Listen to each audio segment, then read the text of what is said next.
శ్రీమాత్రే నమః. జూలై 17వ తారీఖున మనకి తొలి ఏకాదశి అనేది వస్తుందన్నమాట.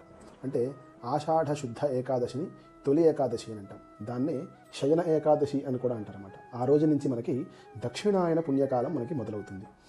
ఆ రోజు విష్ణుమూర్తి యోగ నిద్రలోకి వెళ్తారు. అప్పటి నుంచి ఒక 4 నెలల పాటు స్వామివారు యోగ నిద్రలో ఉంటారు. కార్తీక శుద్ధ ఏకాదశికి మళ్ళీ ఉత్థాన ఏకాదశి అంటాం. ఆ రోజు స్వామివారు నిద్రలేస్తారు. అయితే ఈ తొలి ఏకాదశి నాడు విష్ణుమూర్తిని ఏ రకంగా అర్చించినా సరే అఖండమైనటువంటి ఫలితం కలుగుతుంది. మీరు విష్ణు సహస్రనామ పారాయణ చేసుకోండి, లేదు సత్యనారాయణ స్వామి వ్రతం చేసుకోండి, వెంకటేశ్వర స్వామి వారి యొక్క దేవాలయకి వెళ్ళి దర్శనాలు చేసుకోండి.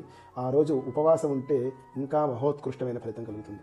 కావున భక్తులందరూ కూడా రేపు వచ్చేటువంటి జూలై 17, 2024లో వచ్చేటువంటి తొలి ఏకాదశిని సద్వినియోగం చేసుకుని శ్రీమన్ మహావిష్ణువు యొక్క అనుగ్రహాన్ని పొంది స్వామివారి కృపకి పాత్రులు కాగలరు. శ్రీమాత్రే నమః.